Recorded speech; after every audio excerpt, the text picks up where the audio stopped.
Okay. So YouTube? we started. Okay. And I'll just make this I can see this very good. the page. The YouTube? No, I can see Mikola's screen. Do we get Yeah, some not to feedback? go.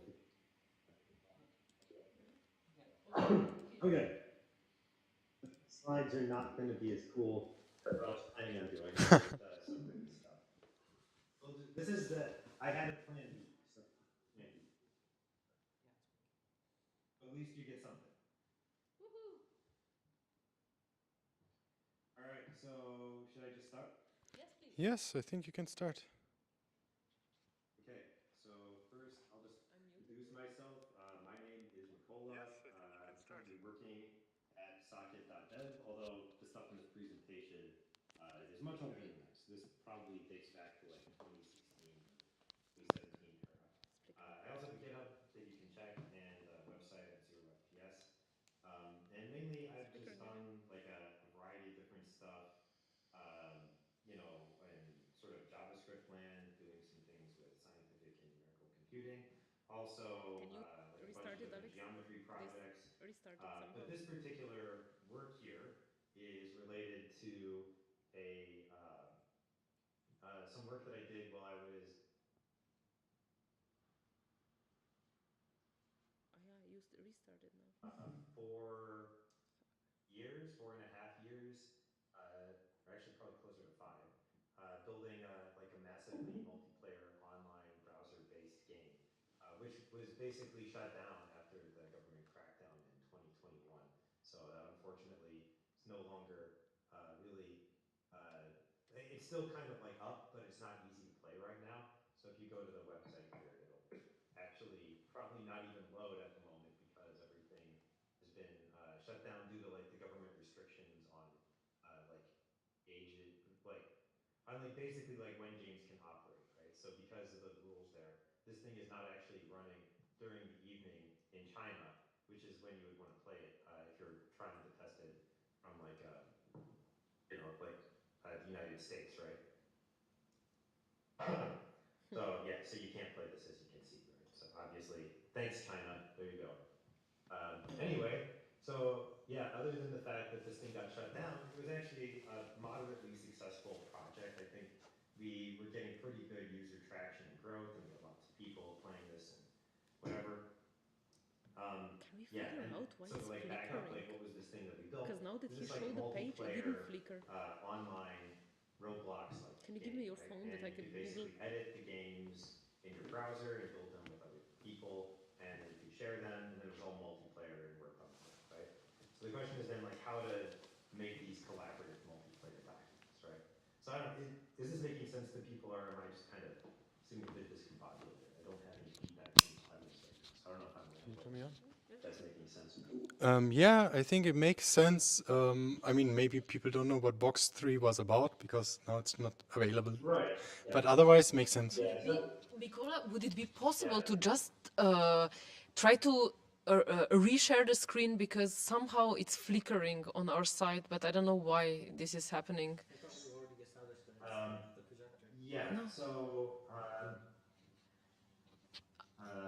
I don't know why it's let's happening. try. Yeah. Is it flickering right now? When you're showing web pages, everything is cool, but when you're on the white PowerPoint, it for some reason starts flickering. It could be also on our side. I don't know what exactly, but yeah, we'll figure out somehow how to. I can show you kind of like what Box 3 looks like. It's basically, yeah. So you can see, like it's basically a game for kids to like make like little games and stuff. So they make like little platformers. It has a web-based editor where you can kind of write JavaScript code and you can create objects and configure them. And the interesting thing is all this stuff is multiplayer. So every aspect of this is like collaboratively editable. So all the code can be edited and rerun interactively. All the different UI elements can be clicked. And then like little kids, they basically work together. They make little games and stuff, and then they share them. And then the other kids kind of play them. So you can sort of see this stuff. Like, so here's kind of what this looks like. So here they are, they're flying around in like a little game that they made. This was all made by children using this thing. So typically these kids are like, I don't know, somewhere between like 8 to 12 years old typically, and they just kind of like they figure out how to like build this stuff with JavaScript to make these little things. So uh, so this is like what Box 3 is. It's sort of like a browser-based metaverse. This all runs in a browser. It's all pure JavaScript, and it can even run on pretty crappy like Chinese smartphones. So it's just using like WebGL1, very minimal, low-spec stuff. It has like a little physics engine built into the game, and it can be there's like a little audio editor too, so you can like make and record sounds and stuff. And it's all multiplayer basically. So so that's the high level picture of what this thing is. It's like a real time browser based game creation thing. It's kind of like Roblox and Minecraft smushed together, running in your browser in JavaScript, right? So I don't know. Any questions about this now? Like what this Box 3 thing is, or trying to explain this? I don't want to dwell too much about Box 3 because I want to talk more about how this multiplayer stuff works, right? Yeah, thank you. Makes sense. Is that it's probably is it actually all open source? Could it be reused by somebody? Could you port it to peer to peer? But otherwise, yeah, it makes sense. Yeah, I mean, at this point, I don't want to go too much into the details of that, but I would say Does no, any of not really you have open a source, question? unfortunately. You probably Any one could of make you this run peer to questions? peer, No. and in fact, it's actually set up in such a way that it would be very easy to run kind of a federated or local version of this. So one feature we never actually shipped, but we did basically implement was you can run these games like locally on your own computer, and you can connect to them over WebRTC or other sockets. So it is possible for players to self-host games and run them that way. Although because mainland China is a funny place, right? We never ended up actually shipping this feature because it was politically infeasible to do so. I mean, there's many reasons doing anything like this would have actually been a great idea if I had not done it in China. So the problem was mainland China, not the game itself at the end of the day. But I don't want to go into this too much. I don't want to make it political talk. Was it planned for China? Yeah, Was it planned for China? yeah, no, it's all good. This was built in China completely. It was planned for the domestic Chinese market. So the target was basically like sort of an educational thing, like basically teach kids to code and kind of building like a Roblox for China. So at the time the project was started, Roblox hadn't really launched in China, and they have launched now, but they still have stuff. You can also see the problem is the kids make things that are sometimes a little bit edgy. They try to push the limits here with this stuff. But, Sweet. Maybe this yeah, is what they need. That's awesome. yeah, yeah. So hopefully that kind of explains it. But what I want to talk about in this is not the whole project and all of the details of that, and I don't want to get too far into the weeds of talking about like the difficulties of working in China and that. And I want to just focus on how the editor for this thing works. So basically, like the general problem I want to talk about today is multiplayer document editing, or sort of like multiplayer TurboTax or multiplayer Excel, right? So we have like lots of these web apps that exist, and we want to make them multiplayer. And this has been Alex, done, obviously, do things like Google something Docs and things like you this, and from a broader because yours is perspective, also there's bigger things flickering. too.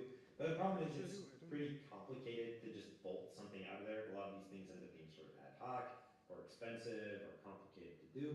And so what I want to do with this talk is go through how we approached multiplayer editing in this project and built it, and basically kind of give a sketch of a different way to do it. And the approach that we used is pretty different, I think, than the approach that Google Docs and many of these other systems use. I don't know about Figma, so I'm not going to say how Figma does it internally. But I think that of the more mainstream ways people think about creating collaborative editors, the approach here is a little bit different. So this is going to seem very fragmented if you don't know much about collaborative editing. And I'm sorry about that. It's just I have kids and I have very little time these days to prepare things. So this is kind of like a bit of a brain dump about how this worked. And also a lot of this stuff was done like 5 years ago. So I'm kind of going from memory a little bit in places. And, maybe some things are not completely like exactly as I recall them, right?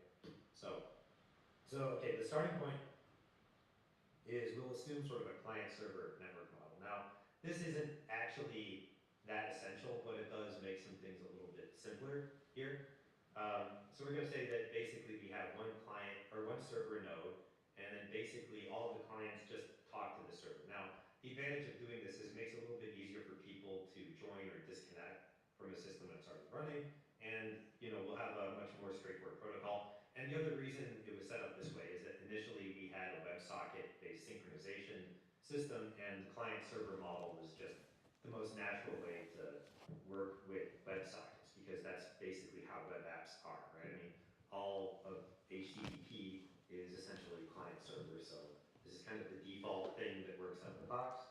So this was the starting point for how we did this protocol. So we had this kind of client-server model.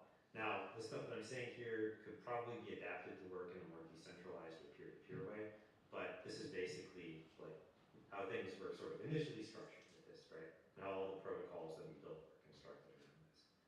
Now, we're synchronizing and building collaborative documents. And again, I apologize for how crappy these are, because I was initially planning to write stuff down rather than just read off slides, right?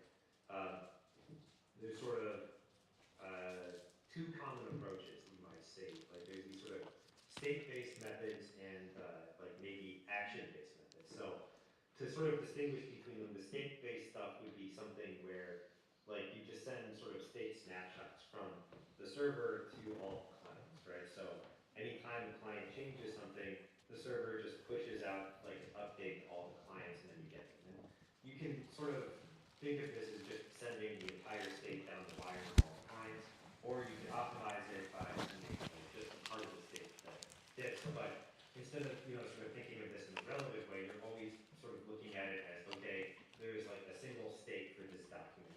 I'm just going to send it to all of the clients who are currently connected at the same time, right? Now,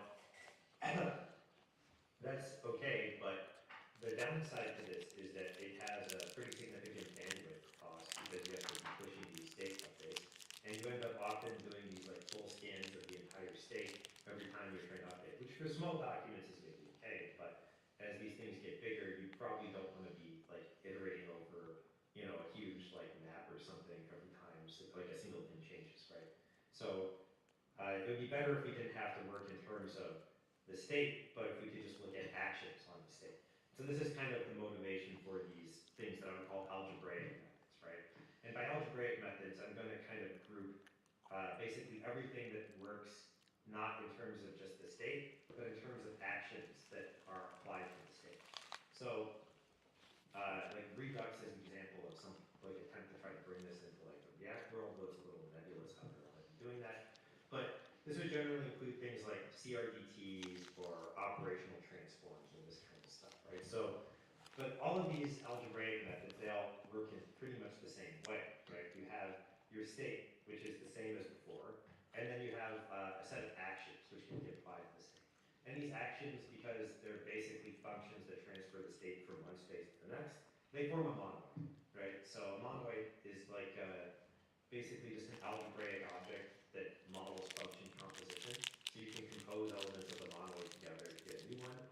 And we're also going to say that there's like a special action that's an empty identity action. So like monoids, they're associative, which means they work like function composition. And then they have an identity element, which is basically like a do nothing thing. Again, like these slides are totally shit, and I apologize. My apologies here, because I couldn't figure out how to get the LaTeX thing to work in Google presentations, so whatever, this is just what it is right now. This would look better if I could write it out on paper, right? So you're just gonna have to try to follow along, pretend here that like this actually works for everything. Right, and then the monoid, the actions themselves, right, which are in this monoid, they act on some space, which is basically the actual state of your document that you're trying to replicate, right? So, I don't know, does this idea kind of make sense to people? Are people following along with this, or should I explain this more? I don't know. Alex? I'm trying to get a read here on that. Yeah, I think so far makes sense. Your explanation helps, I mean, I think. Okay, so, right, so you got actions, they basically transition the state from one to the other. They're kind of like functions, but it's more abstract. Now, the reason we work with this monoid as a separate thing is that if you just have like regular functions, if you wrote them as closures, then you can't really drill down and introspect into them. But by lifting them up, and this other thing, the actions can become something that is serializable, that you can scan over, or you can operate on them as data, right? So by treating them as like a monoid, the actions become data that we can now do different operations on and serializes it over the network. And so by turning the actions into data, we can send the actions over the network and then play them back in different orders, and then we can use that to synchronize. And this is the next simplest thing you could do with this thing is, okay, if you want to synchronize the documents, all you have to do is play back the same actions on all of the nodes in your system in the same order, and then your state will ultimately get to the same level, right? So there you go, the very simple way to do this. So whenever you want to apply an action, you just get every node in the system to agree to it, and then basically put it in a queue, and then you apply it in the same order. Cool. The problem with doing it in the naive way is that that's super slow, so you never want to do that. So in practice, you have to find ways to make it a little faster. And so one classical approach to this problem are operational transforms. So the basic idea behind operational transforms and most of these other faster algebraic methods, is that if you apply an action locally, you want to see the results instantly rather than waiting until every host in the system has Why is acknowledged this the action and applied, flickering the whole right? time? So the basic Discord idea is also behind flickering. an operational I think it's transform only is on that your we're end. going I to didn't find see these sort flickering. of There is also flickering. commutator type rules, right, that will allow So I us to imagine that it's basically also on the. transpose an action on different systems. So I can apply my local actions immediately, but until my rights have been acknowledged by the server, if I get a right from another client, then But I this can is so sort of annoying. switch the order of their actions so that it was as if it happened after my right was applied, right? And with a little bit of trickiness, you can use this operation here, this commuter thing, this rewrite rule to create arbitrary, to basically synchronize two documents, right? Where you still have the property that if you do anything locally, it immediately updates, and then I think it has to whenever you get flicker some now other too. updates from a remote host, eventually Not it will necessarily. synchronize with your document, right? Yeah. Okay. So I don't know if that idea is making some sense. I'm maybe not explaining it as best as I could, but this is basically the idea. So you want to eventually get everyone That's in sync. basically what You he's want to apply sending your to. local rights immediately, and then as you get So more actions from my remote whose computer OBS sends hosts, to you YouTube? build up Sorry? a So model whose or OBS document sends to that is YouTube? Yours. eventually in sync, Yes, and then but this is all of the he hosts in the is system also joined the will, same network and it's like eventually get to the flickering same for him document, too. right?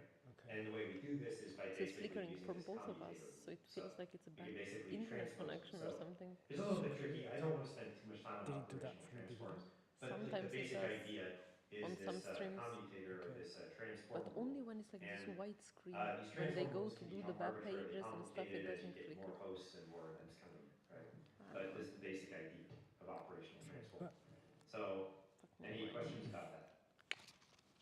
Any questions? I think so far it makes sense. So interesting. So operational transforms, CRDTs, or like these replaying actions, Yeah. that makes all sense. And now you say like you found out like a third way or like a different way how to do it. Yeah, there's a different way, which is what we're going to be building. So I'm really wondering what it is. Yeah, we'll get to that. But so let me first point out like what is the problem. So the operational transform method is actually not bad, but the devil is in the details. And it's really that getting that commutator thing right is not so simple, right? You have to really spend a lot of time thinking kind of hard about how to build that rewrite rule for arbitrary data types. And it's not something you just have an out-of-the-box construction that lets you do it. Alex, So have this we also with have you. CRDTs, Because you will be which are mainly talking these to. conflict-free replicated data types. And the basic idea is that, okay, rather than trying to figure out these rewrite rules, we're just going to constrain the action point by adding extra axes. We're going to force it to be commutative, right? And then if things are commutative, we can just apply updates in any order. You can do your local update or your remote one, and everything will eventually converge. The one catch, though, is you have to be absolutely careful you don't apply the same update more than once, because if you do that, your stuff will get stuck, right? But the good thing, though, is like your sync protocol is really, really simple, right? So these CRDTs have been pretty successful. A lot of systems use them because they're a lot simpler to implement than operational transforms, right? They're easier to build. But there are problems with CRDTs, right? It's kind of like, to use sort of an analogy here, for many document editing problems, it's a bit like trying to fit a square peg into a round hole, right? So like your out of the box tools that you get with CRDTs are things like counters and like sets and like really kind of simple objects, right? But the sort of things that you want to build in a document are usually things like text fields or check boxes or like a drop down from a menu, right? Or something like that. Like it's like a little slider. And the problem is that like a slider doesn't really map very well to a counter, because if you sort of count past the end of the slider, then you have to clamp it to the end, right? And similarly, like a select box also is not well modeled by a counter, right? Um, and like the issue is that like if you try to like increment past the range of a counter, then you have to do something weird in your UI layer to like either wrap it down to the end, or it has to like roll over to the beginning of the counter, which is usually like not the right thing to do, right? So it's like if I push this button and then the other one pushes it, you usually want it to stabilize on either my choice or the other person's choice. You don't want it to go to the sum of their two choices. That's like, but that's sort of what you would be forced to do with a CRDT. Also, I mean, you typically, in most editors, want to implement some kind of undo or redo operation, where you can do an operation and then undo it. But in order to do undos within CRDTs, you have to have inverses, right? And if you add inverses to a commutative monoid, they become commutative groups, right? Which sounds cool, but that's actually really bad, because commutative groups are extremely restricted. All commutative groups are just like finite extensions of cyclic groups, which means they're just integers mod n, so they just loop around, right? That's an extremely limited space of groups. So they're gonna look like basically like just tensor products of cyclic groups. That's it. It's really, really, really boring, right?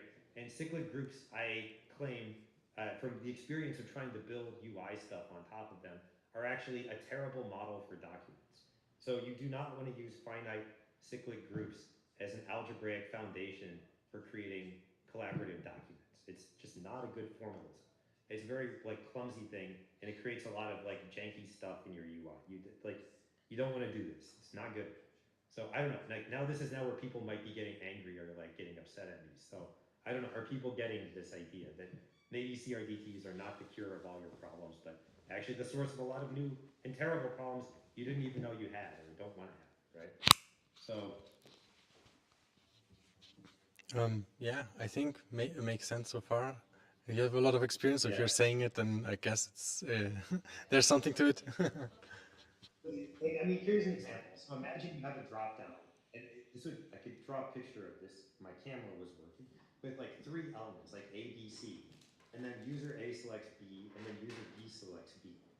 Because it's implemented under the hood as like a counter, you have basically the underlying operation is basically take your previous state and add one to it to go from A to B. You add plus one, go from A to B. You add them together. Now the system converges at state C, which neither user selected. So the counter is just a bad model for like a dropdown. But then the question is, okay, well, so what? So what do? How do you actually make this work, right? With undo and redo and everything else, right? So, I have like sort of a question. My understanding is that like most CRDTs aren't designed to use the counters and actually like selecting elements or I don't know if I'm not using the same terminology as you really, but like most CRDTs just use the counter to sort of like a clock, not to define the items that you're selecting, but rather to define like a point in time, and whichever is the latest point in time is the item that is selected, I guess. right, and so this is actually, you're getting ahead to this, right? So and here's my point, is that actually when most people are using CRDTs, they're not actually using CRDTs as they're defined in the academic literature. But instead, they're actually just implementing last writer wins registers. And so let's start again, this time simpler, because it's actually a good thing, is that actually all we really care about are registers, right? So let's start with a much simpler thing, which is basically what I'm going to call the register monoid, right? So the idea behind the register monoid is that the elements of the register monoid are basically the same as the values of the set plus like a do nothing element. And the operation here that we care about is that whatever was the last operation that we applied to it is the one that's used to set the value of the register, right? And this is like when people are actually thinking about it and when people actually want to build these things, they actually, I claim, just want a bunch of registers. Like the right way to think about most documents and collaborative editors is that you just have a lot of registers and you're just updating each register, right? And they're all last writer wins registers. So all we need to do is basically just save like the most recent value of the register to this thing and then update it. And that's all that needs to happen. Like we don't need this other commutative PA set and PN set. None of that stuff matters, right? And actually, this will work. Now, a few comments about this is, okay, well, you know, the register monoid is not a group, right? You can't have inverses, but you can create like a pseudo inverse, right? The pseudo inverse would basically be save the previous value of the register onto a stack and then pop it off and then reapply it whenever you want to undo it. Of course, now each client is going to have their undo and redo buffer. You don't have a global undo and redo, but that's actually a good thing. It's really annoying to have like the undo and redo, undo remote operations. And I've seen this because I've actually tried implementing it both ways with like a global undo buffer and a local one. The global undo buffer is extremely frustrating. The local undo buffer is the one you actually want to use and what most people intuitively expect undo and redo to do. So this is actually like the right thing to do. So all we actually care about are registers, like last writer wins registers. Take all the rest of that CRDT, CMRDT stuff, operational transform, just bin it. We don't care. Let's just focus on just registers, okay? So like, let's try to like formalize what a register actually does. And it turns out we don't even need all of the like commutative stuff. We can come up with a simpler set of axioms that give us registers, like a sort of abstract algebraic model of a register, okay? And I don't know if this is now starting to make some sense or people are following this idea, but this is kind of where we ended up going with this. Was we started from the CRDTs, out of the box, it doesn't really work. The right thing is actually to build these register algebras. So we're going to make these algebras of registers. So, so basically, the idea behind this is we're going to sort of take the sort of simpler starting point of basically you have a set, you got your monoid, and you have your action. This is your usual, you know, algebraic document editing formalism. And we're going to add in one extra thing, which is a pseudo inverse thing. And we're going to add in this extra axiom here, all right? So let me explain, first of all, what the pseudo inverse does. Oops. So, and I'll explain how we use these two things. So first, the pseudo inverse is what we need for undo and redo, right? And basically, the pseudo inverse takes a state X. So this is like a single state and a register operation A. And it has the property that if we apply the pseudo inverse of A at a state X to A, we get A. So like the pseudo inverse of A will undo A at a state X if it was initially at a state X, right? You can think of this as like basically save the previous state and then basically you now have a way to undo it, right? So it's like this can just undo an operation relative to a fixed input state, right? So does that pseudo inverse make some sense? I think, yeah, maybe you can, if you have an example, that will be even more helpful, but I think approximately makes sense. I can probably just out here, it would be there. But for example, suppose you have a register, it's stored at the value 5, and then you want to compute, you set the value to 3. So the pseudo inverse of basically, you know, set register to 3 at state 5 is basically set the register back to 5. That's it. Yeah, Very simple thing. I think maybe the example probably like have more than one user and they have like maybe different local histories, and then Right. what happens to the other user if the one other user uses their local history. Right. I mean, so this is not this is relative to a fixed state. So whatever your local state is, you can compute it, or relative to any state. You can pick any state X. So for any state X, the pseudo inverse of any operation A at X is this inverse of A at X. So Pseudo inverse is a function that takes a single action in a single state. It gives you a new action. The effect of this thing is to undo this action, get back to the state S you started with. So that's what this does. It basically undoes an operation. Yeah, great. Okay, so it's a very simple thing. It's basically just like, you can think of it as just save the previous state, and then when you apply it, you undo the state, right? It's a pretty trivial thing to do for most folks. The only special case to have here is that if the effect of A on the state X is to basically not change it, then we basically give you the identity. So there's multiple possible values for this inverse. We select the identity or like the minimal element in the monoid with this inverse axiom. This will find us like the smallest inverse to a particular element. You can also think of this as like a normalization thing, which allows us to say, given the state X, we can actually compress an action using this inverse element.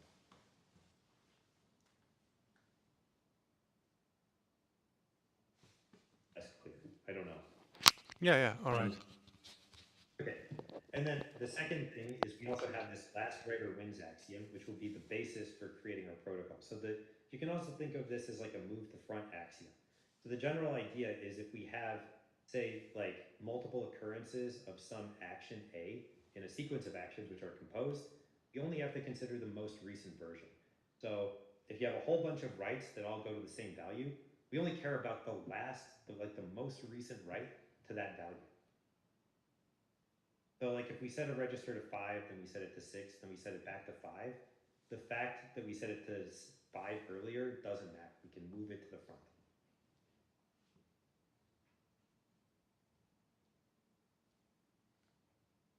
So this move to front axiom is the thing that we will use to basically derive a correct replication protocol.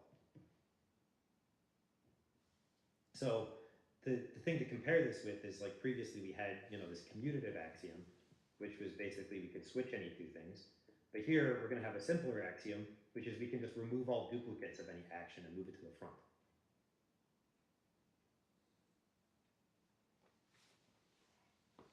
Yeah, okay. Okay. And this is actually, I claim, a better axiom for building replicated data types than commutativity. Commutativity, it works, but it has a lot of crazy restrictions. This is actually pretty close to how you really want it to do it. Is you can just move all your duplicates, however many of these A's you have over here, they can all just be moved to the front. You can just put all the other stuff and move them to the front. So if you have like many different A's, they all just end up in one A. Okay. So yeah, hopefully people are following along with that, but let me kind of go to the replication protocol. I'll come back to the previous slide. Okay, how do we turn this abstract thing here into a protocol that can synchronize two documents? So here's the protocol. So we have these ingredients, we have our states, we have our actions, which we've specified. We got this inverse function and a way to compose stuff together. So on the server, we're going to have a really simple thing. We just have one global copy of the state that we're going to keep updated as every client connects or whatever. And so whenever a client connects, we just have to initialize them by giving them a current copy of the state, and they will hopefully update it later. Like, don't pay attention to the left side, just look at the right here. And then when we get an input from the client, we just validate it, we apply it to the global state, and then we basically broadcast it to all the other clients. That's it. So that's the server's replication protocol. And then what do clients do? Well, the client, they have their state replica, and then they're going to have two things. They have a pending action P, which is basically their current pending action, and they have a current inverse pending action P inverse, which we also keep around, all right? So they have two pairs of actions. So they have their state and the two actions. That's all they store, all right? And then, okay, when they connect to the server, they basically initialize their local state, and then clear their two pending actions to the identity, right? And then whenever you apply an action locally, so we'll look at the bottom down here, you basically set P inverse to be equal to the inverse of the current action of P. So you basically update the current P inverse action, right? and then you set P equal a P, and then you set S equal a sub S, right? So that's basically how you update this. So you send the action to the server, right? Yeah. Okay. Maybe people are following that. I think it's You just sort of like, what maybe makes it a bit harder. It's very math heavy. I mean, like you have to translate the notation and the way to think about it. It's not like written in code or right. something. Yeah, I know. And the thing that would be easier to explain this with is a little bit of paper and pencil. I can actually, so there is code that goes along with this idea, which we could get into. So now I'm going to go very, very far off script. Not that I was really following it anymore. And I'll just, let's just go open up some code and we can look at something here that might help a little bit. Are you still streaming something? The stream closed, it says. Yeah, I closed Okay. my thing. I'm going to open up a new window really quick here. So let me just do something a little bit weird here. Because this is obviously like, it's obviously not working for people right now. So what I'm going to do is I will close some, I will close this thing. Do you follow? Because for me it was like, ooh. I mean, it's a little bit of a slightly different approach. I can follow the axioms, but like it's a lot to wrap my head around. So examples or code helps. Then it's like one less translation step. Right. Yeah, so let me go through this stuff here a little bit. I'll show you kind of how this works and then maybe we can follow along. I'll do some kind of like sketchy stuff in TypeScript. Hopefully this will.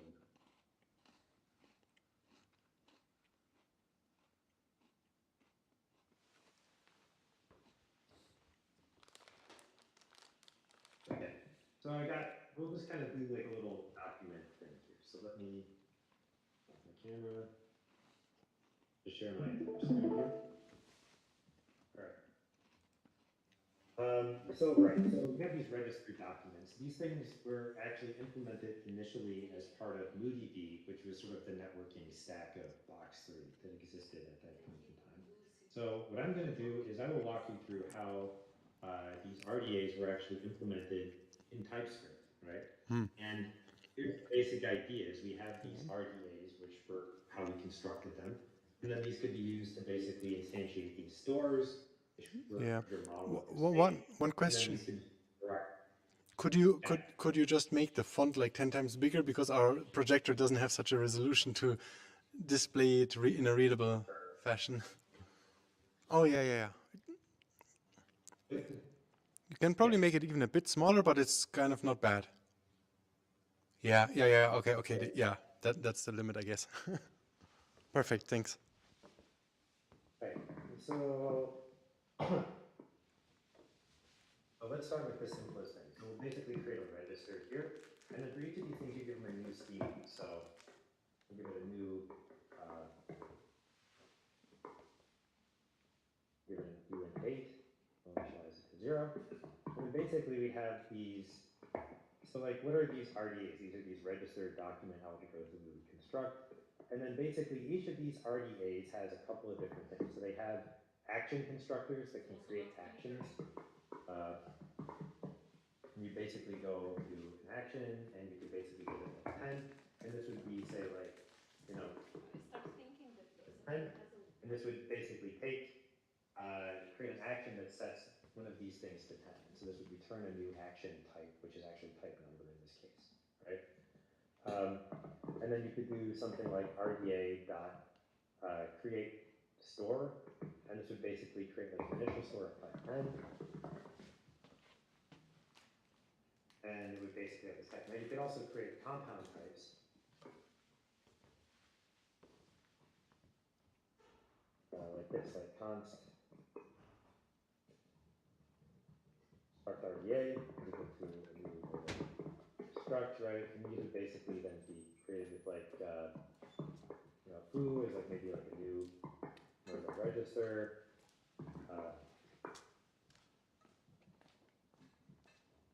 And then this one could be like bar.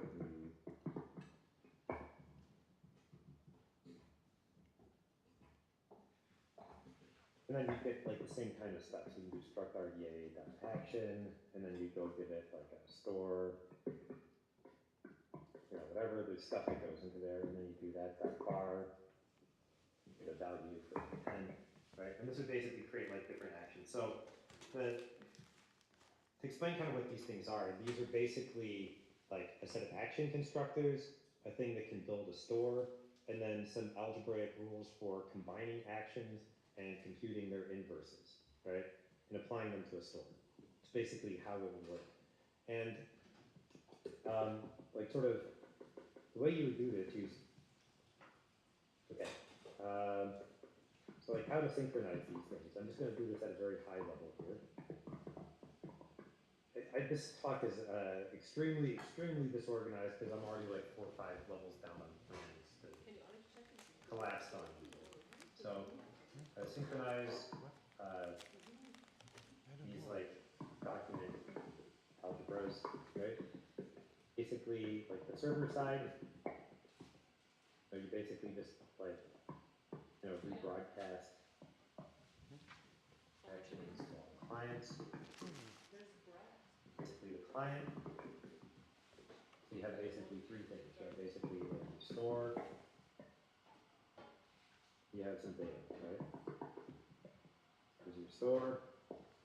You have your kind of like pending action, the inverse pending action, and that's your like state, right?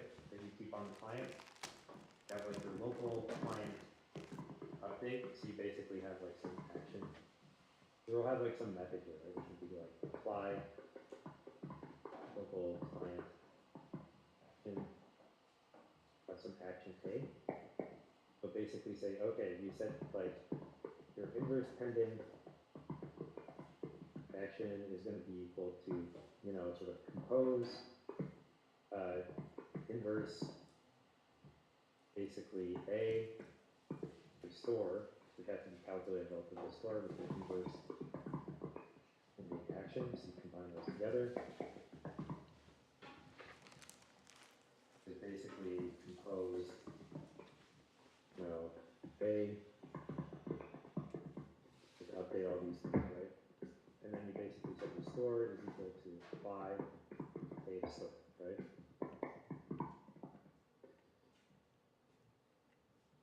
You send A to the server, right? So you then send it to the server. So this is your local update rule, right? So is this making some sense now for like a local update protocol? And then you have one which is receive remote action. Okay. I think I'm completely lost. This one you have to look at the little tricky rule. So we basically first have to pull back so we go straight. Or is equal to apply inverse pending action store. Thankfully, it's recorded. Goes to store. You just apply, we basically invert the store, we apply action. And we now have to go recalculate this thing. So we then set inverse pending action is equal to basically inverse of pending action store, and then pending action equals inverse is pending action of, so basically saying like apply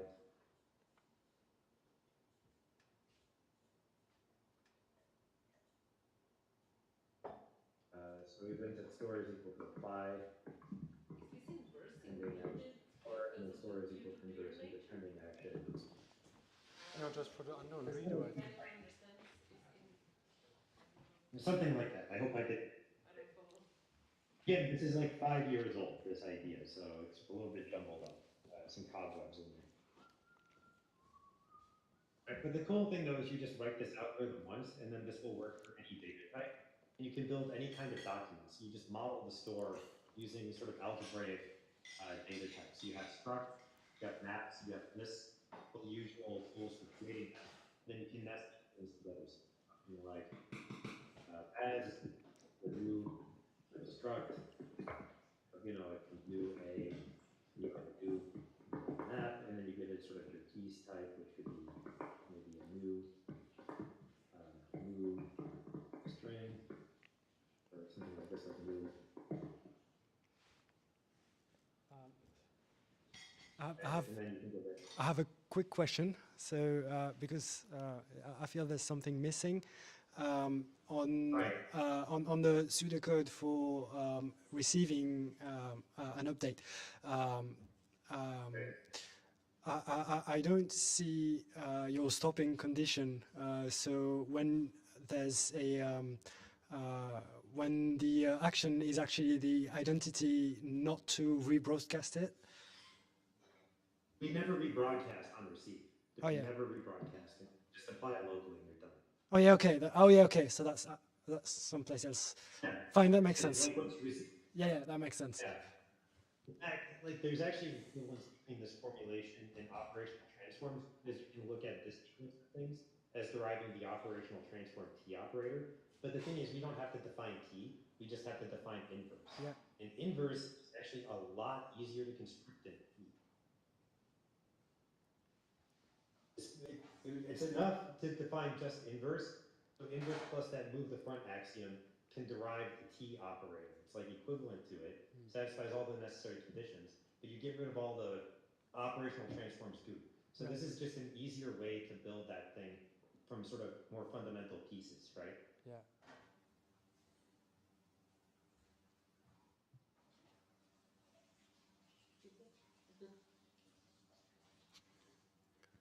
I mean, look, it looks So there might, interesting. It looks interesting. I so get this it. is algebraic foundation for like these synchronization types, right? And it's very effective. I mean, we built an entire game engine and like level editor and a whole bunch of other document builders, like a little voxel thing and a digital audio workstation, a ton of stuff. We built all this on top of this formulation, and it basically just works out of there. And it's really easy for other engineers to just come in and extend the data model here with like new types, and then you can just compose these actions together really easily just on this stuff. So you get all of like the basic data types here. You can just reflect over them. So you can build like a map of like different players, right? So you have like all players in the map, and you can make lists, and you can also make text fields too. So all the usual things for text editing and document it. Cool. They're also all on NPM, right? So, and we also record it so we can Yeah, play around with it. it's on. Yeah, it's on GitHub. The thing on GitHub and NPM was actually not or current with what was actually going on there. So initially, this started out as a sort of open source thing, and then just as the project moved on, I think it kind of got forked into an internal thing, and then I think where it is currently is no longer representative of what is currently on GitHub. But there is sort of a snapshot of this on GitHub. I don't think that this is the cleanest way to do this. I think you could start from this approach as like a base point, but I would probably use it from scratch in the future rather than to build on this too much at this point. I think this code is kind of done. I would try doing it new way. Right? But I think like the idea is good. The particular implementation probably, a little too tied to this previous project and probably encumbered with like licensing terms that make it not a good idea to use. Are there any other implementations? As far as I know, this is the only thing that does replication like this. There might be other systems that have done it before. I'm not going to claim that this is completely novel, but the derivation of it was sort of inspired by operational transforms and CRDTs, but it's not exactly identical to them. There may be something else out there. We didn't do a very careful like literature survey after a certain point, because basically you go through enough of these papers and you're just like, okay, it's time to build something, right? So this is more of like what was built. This is a very kind of disorganized dump of something that was done many years ago, and I'm trying to like remember pieces of it, and I could probably do a better job writing it out than doing these slides, but it's kind of what you get here, unfortunately. a very disorganized, crappy talk. I'm sorry. No, I mean So, it's interesting and useful, uh, but probably these days you're too busy to like make it up to date or something, or like I don't know. You said that yeah, it's I'm too possible to make it busy. simpler. I don't even have time to organize and like write this up properly, right? Which is really unfortunate. I think though that there are some good ideas here. It would be cool to see someone explore it and maybe take it further. Uh, but like at this point, it's like I just don't have time to like actually do like anything else with it right now, right? But I think that these basic axioms, I think, are a better foundation for creating most collaborative editors than CRDTs or operational transforms. I think that there is some room to like rethink the foundation of how people build these things. I think you can probably get much simpler and cleaner systems, which unfortunately it looks really like disorganized. But I think that this is actually like from the practice of building, the actual result of producing worked out better. I think from building like an OT system or whatever. And the good thing about this particular approach is that it's composable in the sense that basically like you can inductively or like recursively build more complicated RDAs through simple algebraic constructions, right? Like you can build a struct out of a bunch of registered like RDAs that you link together, make a tuple. You can also make like optional types or discriminated unions by basically adding like a tag field to a struct and then selecting between them. So you can form products and co-products in these things. Like they're actually like in this case. And then you can also build maps and sets, sort of like a lazy infinite version struct. And you can also build sequences and text and like things where you can insert and delete and splice like arrays from them too. So you can create compound data types by gluing together primitive types into complex documents, right? I think that this kind of bottom-up algebraic method for building documents or building the state for these documents is really nice because you get a set of axioms that actions that are automatically replicated, and you can just push those out to the network, and it'll just update the document automatically. It's a very simple, easy way to create these things and then just have them synchronize like automatically. So for the people who are building the application, do not have to think at all about the synchronization protocol or how it would affect the design of the app. You can just build the UI and build the state as you're going, and then like it automatically does the kind of optimal thing under the hood for replicating. So Yes. you kind of get a bolt-on thing for free Sounds pretty. with zero latency, right? Oh wow. Yes, sounds pretty cool. And Are there any like limits or downsides or like things where it wouldn't work? I mean, depends on what you want sure. to build. So I'll go through the advantages. So the advantage here is basically this protocol that I just described here. I mean, this is subjective, but I believe this to be far simpler than the protocol, even for synchronizing a CRDT, because CRDTs, you have to worry about like stopping conditions or making sure you don't fault or whatever. It's actually a simpler protocol. You just never have to, you just send your action to the server sends you something, you apply it immediately, and you keep going, right? Yeah, And I mean, I do basically, agree with that because as someone who's familiar with CRDTs, this is much simpler. Like, yeah, yes, this yeah. is So the obviously protocol is more actually simple. simpler, and like the advantage is that the algebra is also simpler than operational transforms. Right. So you get kind of like the best of both worlds, right? OTs have kind of a simpler protocol, but the algebra side of it is a big hairy mess, right? Yeah. CRDTs have much simpler algebraic properties, but they're so simple that they put most of the burden into the protocol of the sync side, right? Right. So that's the cool thing. The other thing too is you also get all of the nice properties of like instant local editing, plus all of the nice UI functions of undo and redo, and like a really flexible modeling schema for creating documents with them.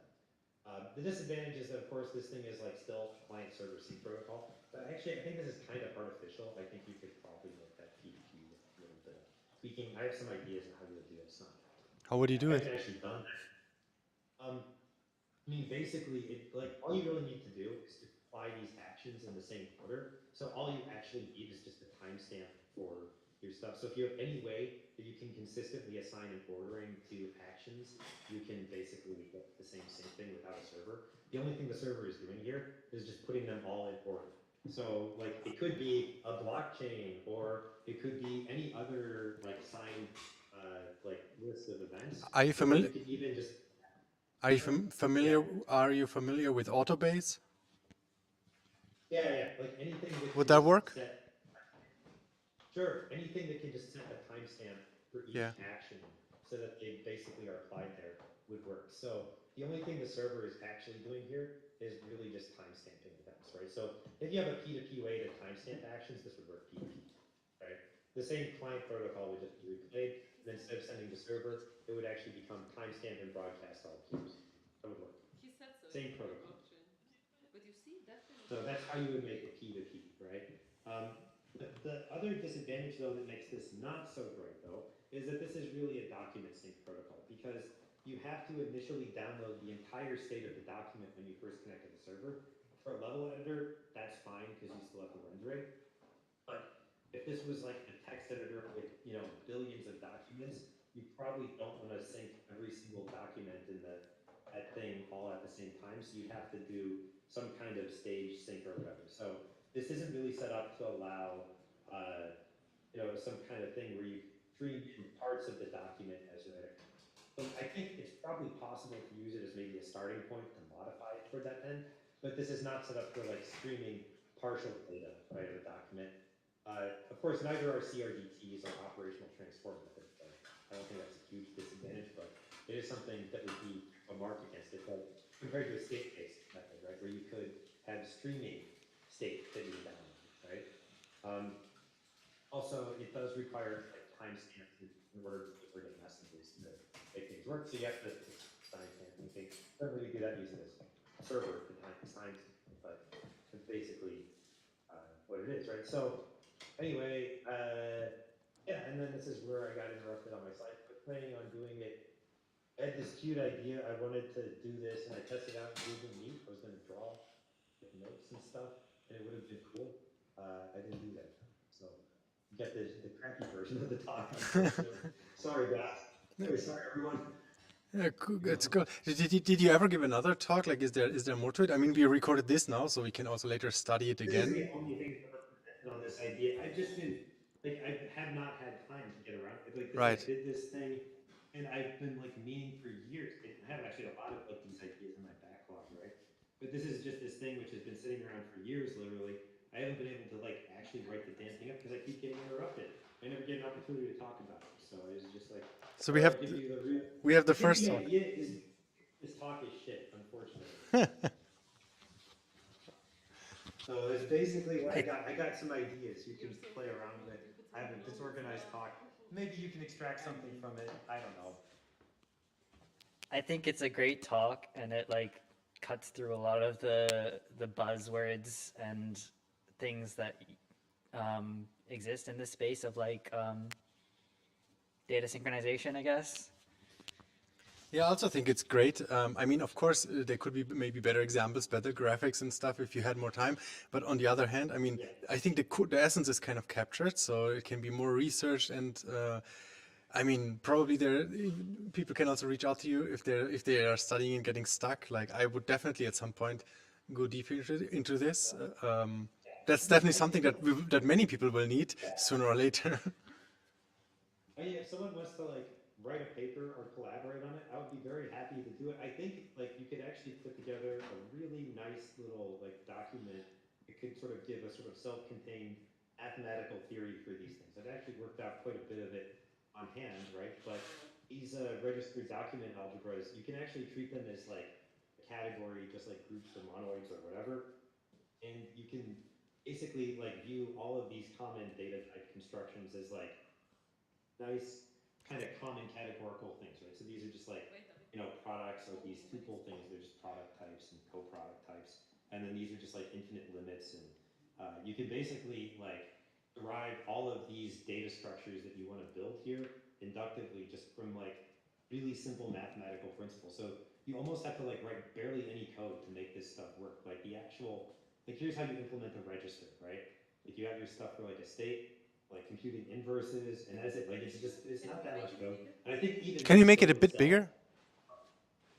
yeah, yeah. Like, here's like the code for Perfect. like a register. It's really easy. It's like you just have some stuff for serializing a register, and it's like not even that much going on here. It's very simple, right? So yeah, you could totally turn these things into something much more compact than this, right? That's This pretty is cool. the standard. If you ever start the paper, maybe you can share a GitHub repository and also include the requirements for making it peer-to-peer. Yeah, yeah. The main thing you have to do is you just have to change this protocol layer a little bit. And what I would say, and I haven't done the work to do it, is basically it's just this timestamping thing. This is the clear, the thing that actually matters, though, right? And so the one tricky thing though is you might have to like have some kind of like list of timestamped events, right? Where you have to figure out where to insert an event in some timestamped list or something. That becomes a little bit tricky, right? Because the current thing is like this does require this in-order playback of events when you do that, right? So you might have to do like a two-phase commit or something like a Paxos style thing to do this. I mean, you could easily get rid of the server by replacing it with Paxos, basically. Great. Yeah, I'll pass the microphone around. Just one thought. I mean, didn't manage to completely understand this, but what I like is that you shared the concept and the fact that you cannot work on this, and that maybe, hopefully, through our network or somehow we can spread the word, and then maybe some enthusiast who is already researching this, can pick it up and continue. And I mean, because it's really a shame that important ideas get somewhere stuck because one person cannot just do everything, and I appreciate that you shared, even if it's not like, I don't know, the best that you would want to present it. It's still way better than just keeping it somewhere when nobody knows about it. Yeah, actually, and thank you for the opportunity for letting me, hopefully not embarrass myself too badly talking about this, because it is like something I would like to put out there, but it's I haven't had a good venue for even really talking about it too. So I I don't mean, know. I do feel a little bad that I've been kind of flaky with this stuff, and I just haven't been able to put it into a form that is really as polished, I think, as would be good for. I personally just think that we don't have enough people who are capable of following this, so you definitely didn't embarrass yourself. It's just like it is on a level that not just every random programmer can follow. So I do JavaScript for the last 5 years, and this is just like beyond my understanding. So it's definitely nothing that you would make wrong. It's awesome. And I see other guys who are more experienced that they're like, wow, inspired. So definitely awesome. Well, thank you for the chance to talk about this. Good. Yeah, but I think I guess if I had to summarize like the main change that makes this thing work and like the key idea here, it's actually this axiom, right? So the main thing is like most people have been sort of fixated on like these complex rewrite rules and operational transforms, which is sort of like a little more low level, or you have these high level things where people, are trying to do like CRDPs where they have this commutative event.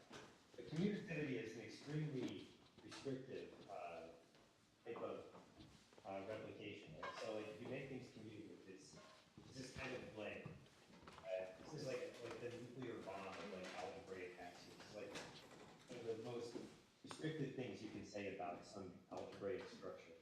And then this axiom is not weak in commutativity, but this is actually enough to simulate what a register does.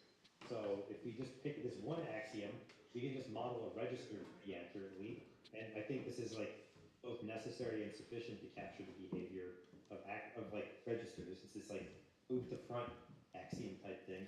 And then we can take that axiom and then just generalize it a bit and build like a sort of parallel world of CRDQ like structures, right, on top of it. So that's the idea. Great. Are there any more questions? All right. Yeah, then thank you very much for sharing the talk. Great that we now captured it for the first time ever. And we will also share it, broadcast it on social media.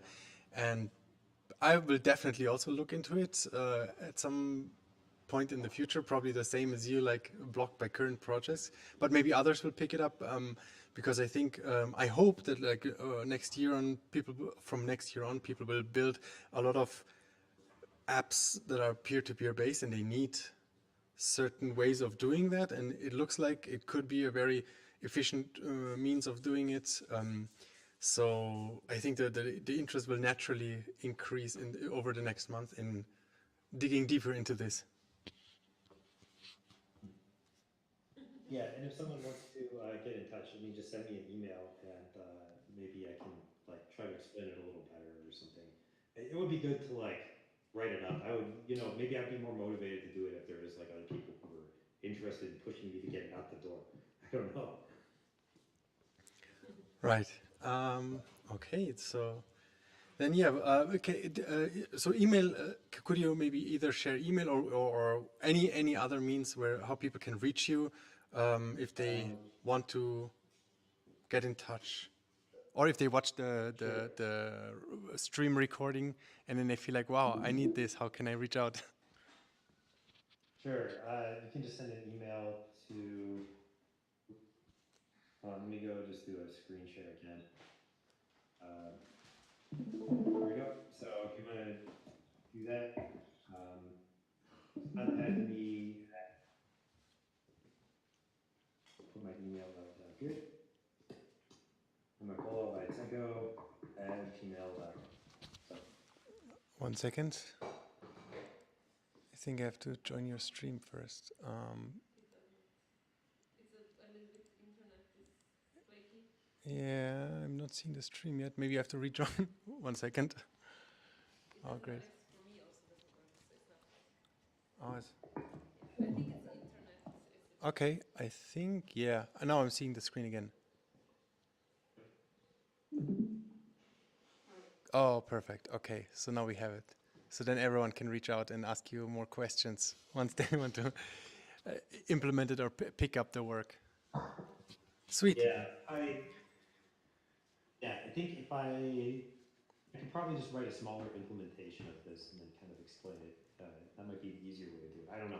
Maybe even one that is like not even optimized or optimized for the readability and conveying the concept, and then somebody can make it faster later.